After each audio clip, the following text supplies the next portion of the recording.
There is a moment that television never managed to recreate. Night after night, in a studio in Burbank, California, for 30 straight years, Johnny Carson would sit behind his desk, shuffle his note cards, and wait for something genuinely dangerous to happen. A comedian walking through that curtain, ready to be funny in front of millions with nowhere to hide. Carson didn't just host The Tonight Show.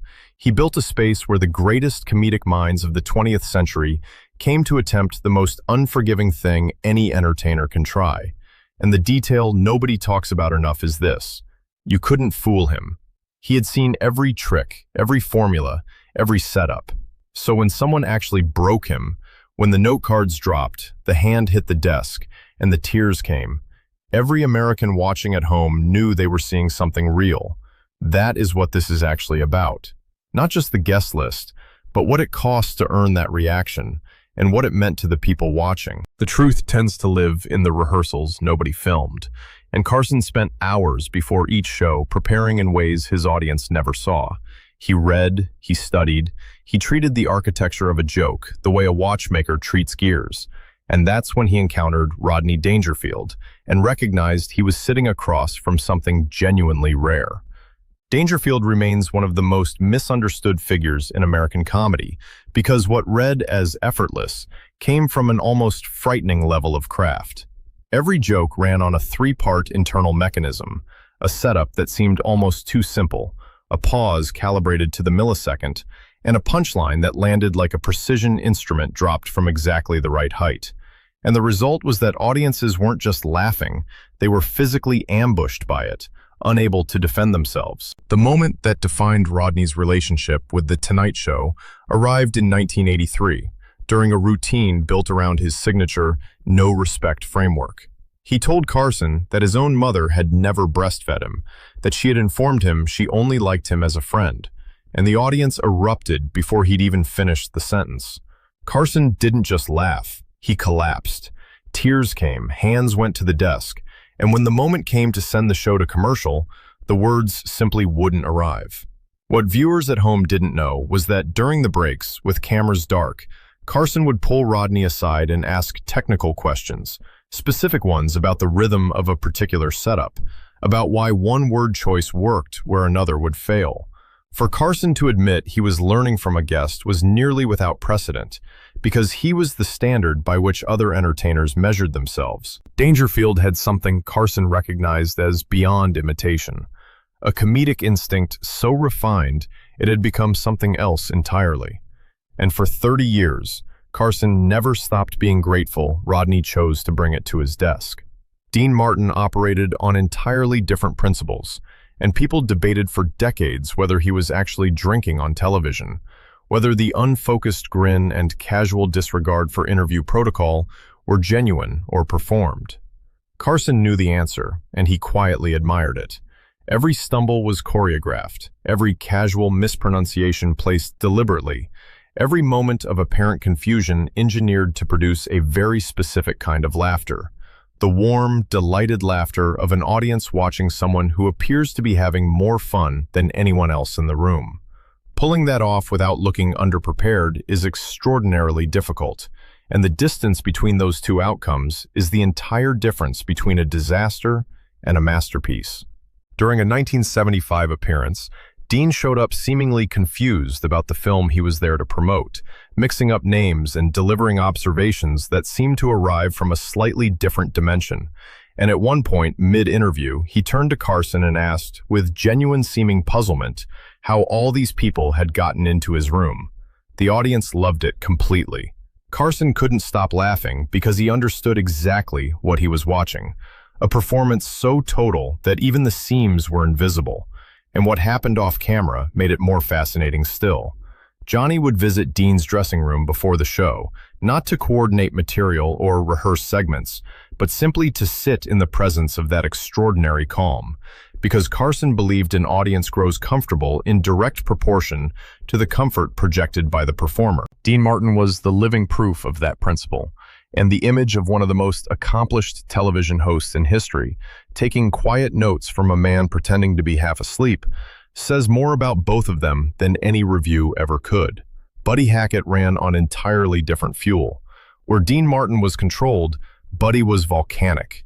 And where Dangerfield was precise, Hackett was sprawling, magnificent, and frequently out of control in ways that somehow always resolved into the perfect punchline at the exact right moment. His Tonight Show appearances rank among the most purely joyful pieces of television ever recorded, not because they were polished, but because they were alive. He'd begin a story with no visible intention of where it might end, pile layer upon ridiculous layer onto the premise, digress into characters and sound effects and full physical demonstrations, and then suddenly, without warning, arrive at a conclusion so unexpected and so perfect that Carson and the audience could only surrender completely. The duck joke remains the defining artifact of this approach. It began simply enough. A man shoots a duck.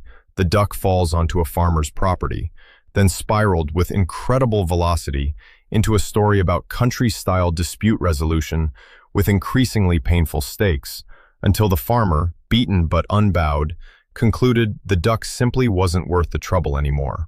Carson doubled over, the crowd roared, and Buddy stood there looking mildly surprised by his own punchline, which was itself another layer of comedy sitting quietly on top of all the others. The persistent rumor that Hackett was eventually banned from The Tonight Show floated through television history long enough to feel like established fact. But it isn't established fact. Buddy was occasionally raucous enough to give network executives legitimate concern, yet Carson never cut him off permanently. They stayed close friends. Buddy came back to that couch many times, and what was real was the mutual admiration and the very specific delight Carson took in watching someone work without a net and land every single time, as if falling had never been a serious option. Jonathan Winters was something else again. And watching him on The Tonight Show wasn't watching a comedian perform. It was watching a consciousness transform in real time, a human mind spinning off in 14 directions simultaneously, while somehow maintaining structural integrity throughout the entire journey. Carson understood instinctively that what Winters did could not be taught, manufactured, or faked, and you either had that particular kind of lightning or you didn't. Winters had it in quantities that seemed cosmically unfair. The most celebrated demonstration came in 1981, when Carson handed him a broken umbrella, just a prop lying nearby, nothing significant.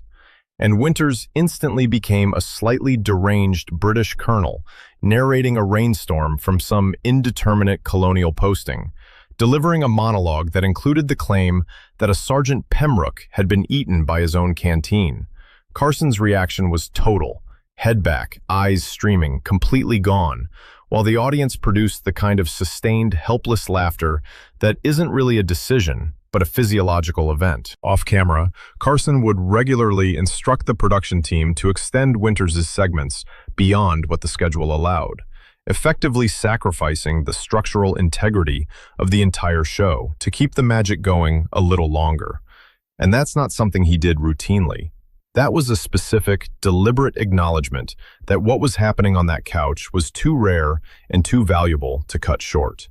The line between Jonathan Winters and Robin Williams is not metaphorical.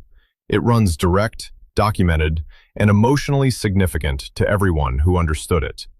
Williams spoke openly and often about the debt he owed to Winters, about how Winters had shown him that improvisation wasn't a technique, but a commitment, a willingness to leap without knowing where you'd land, and to trust completely that the landing would be worth watching. A 1982 Tonight Show appearance became immediately legendary because it contained, within a single unbroken sequence, the character of Mork from Ork, a Southern revival preacher of extraordinary conviction, and a Russian ballet dancer. And at one remarkable point, through some feat of comedic physics that defied reasonable explanation, both of the latter simultaneously. Somewhere in the middle of this, Williams made contact with Carson's coffee mug and sent it crashing to the floor, and Carson didn't even look down, entirely too occupied trying to breathe. The production team had developed specific protocols for Robin Williams' appearances, extra microphones positioned throughout the set, cameras ready to chase him wherever he moved. The band kept on permanent standby in case he commandeered them mid-performance. As Carson told his producers afterward, Williams would rather fail spectacularly doing something genuinely new then succeed comfortably doing something he'd already done before. And in an industry that rewards safety above nearly everything else, that kind of courage functions as its own distinct form of art. Steve Martin arrived at The Tonight Show from a different direction than any of the others.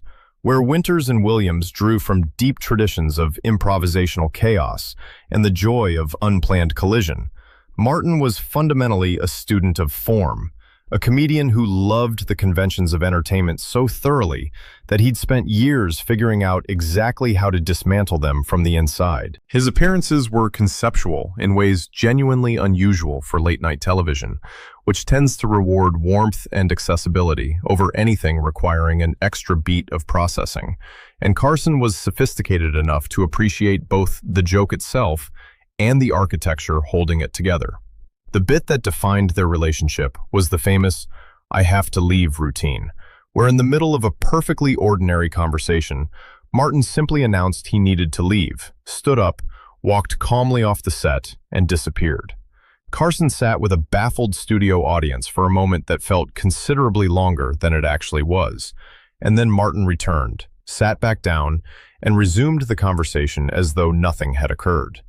During the following commercial break, Carson told him it was either completely insane or completely brilliant, and that he'd personally decided to go with brilliant. The bit became a recurring element of Martin's appearances, and audiences began tuning in with a secondary layer of anticipation beneath the primary one, not just wondering what Steve would say, but wondering whether tonight was the night he'd walk out again.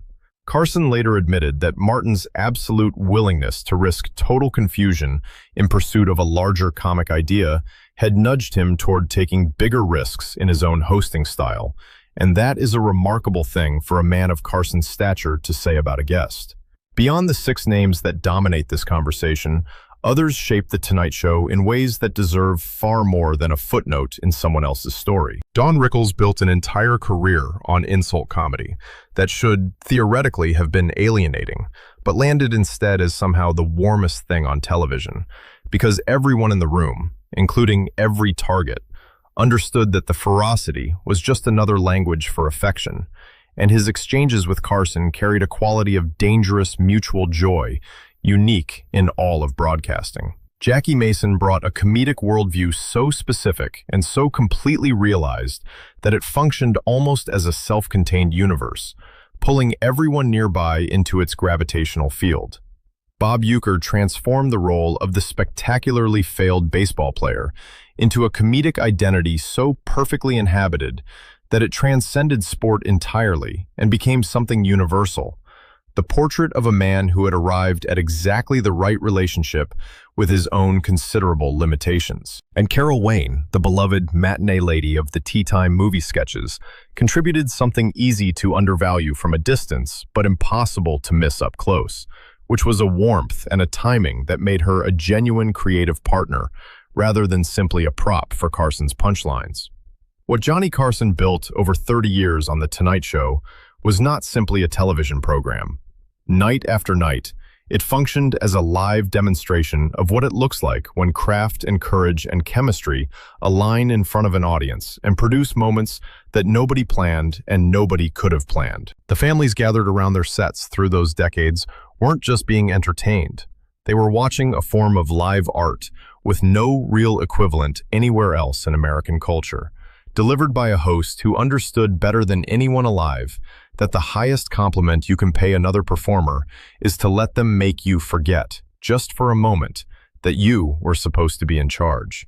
Carson gave that gift to Dangerfield, to Martin, to Hackett, to Winters, to Williams, to Steve Martin, and to every other performer who had earned the right to sit across from him.